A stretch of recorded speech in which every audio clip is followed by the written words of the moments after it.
हुआ है, marital status दिया हुआ है और जेंडर दिया हुआ है। इस बेसिस पे हमको इसका नाम के साथ सरनेम अटैच करना है। जैसे मिस्टर, मिसेज, मिस यूज होता है ना, आपको पता है कि मिस्टर कहाँ प्रयोग करते हैं? जब किसी मेल का नाम होगा उसमें क्या लगता है? मिस्टर। और फीमेल वाले में मिसेज और मिस दोनों होता है। बट उसमें भी केस है कि अगर मैरिटल स्टेटस यस होगा तो मिसेज होगा और नहीं होगा तो क्या होगा? मिस होगा। तो इसी को हम लोग फार्मूला बना दिए, यानी कि फार्मूला के जरिए इसको कैसे लाएं, ताकि एक बार फार्मूला लगा दे तो सबका ऑटोमेटिक आ जाएगा कि किस पे मिस्टर लगना चाहिए और किस पे मिस और किस पे मिसेज, यानी हमको दिमाग लगाने की कोई ज़रूरत नहीं है। बट एक फार्मूला यहाँ लगाना पड़ेगा, लिखना है इक्वल टू इफ, और इफ मतलब जानते ही हैं लॉजिकल फंक्शन है। और मेरा टेस्ट यहाँ पे है जेंडर पे। पहले हम जेंडर को टेस्ट कर रहे हैं कि जिसका जेंडर यानी B2 इक्वल टू मेल हो। क्या हो? B2 equal to. तो हम पहले मेल को क्यों छाटे यहाँ? इसलिए कि मेल लिखा हुआ था? नहीं, मेल को हम लोग इसलिए पहले कंडीशन में डालें क्योंकि मेल में मैरिड अनमैरिड से कोई मतलब नहीं, इसलिए हम लोग पहले किसको लिए? यानी अगर B2 में मेल लिखा होगा तो उसका रिजल्ट क्या होगा? मिस्टर होगा। मिस्टर तो होगा ही, इसके पहले भी डबल इन्वर्टेड कमा देना है जो शिफ्ट के साथ देना होता है, और ये भी डबल इन्वर्टेड कमा बाद में शिफ्ट के साथ देंगे, और उसके साथ उसका नाम भी आना चाहिए राम। तो यहाँ पर शिफ्ट के साथ एंड देंगे 7 दबाने से, शिफ्ट के साथ 7 दबाने से एंड आ जाएगा, D2 दे दीजिएगा।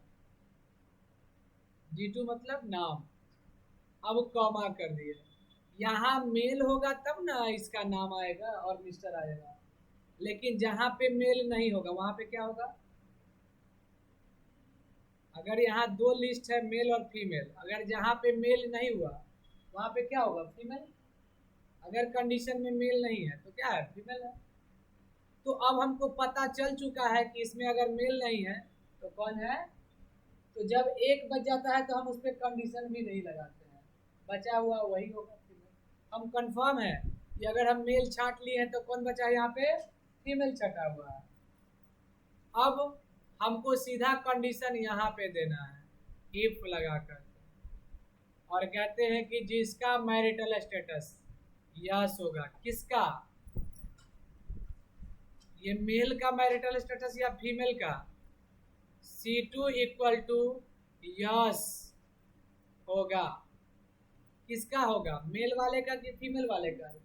फीमेल वाले का, क्योंकि मेल तो पहले ही छट गया है। अब जो बच गया वो फीमेल है, तो जो बचा हुआ है उसमें से जिसका मैरिटल स्टेटस यस होगा, तो बचा हुआ कौन है इसमें से? फीमेल। और उसका मैरिटल स्टेटस अगर यस है तो उसमें मिसेज लगेगा, मिसेज डॉट दे सकते हैं, स्पेस, एंड शिफ्ट के साथ 7 और D2 नाम है उसका। समझ गया? अब इसमें से मेल छांट लिए, निकाल लिए, इसमें से यस को निकाल लिए, तो हमको पता चल गया है इसमें अब जो बचा हुआ है वो क्या है? नो है, यानी जो फीमेल है उसमें कौन है? नो। तो जब एक बचा हुआ है तो हमको उसमें कंडीशन लगाने की आवश्यकता नहीं है, सीधा रिजल्ट दे देंगे, जो बच गया है वो मिस होगा। और एंड D2, अब ब्रैकेट बंद, 2 बार ब्रैकेट बंद कीजिएगा, 2 बार इफ लगाए थे।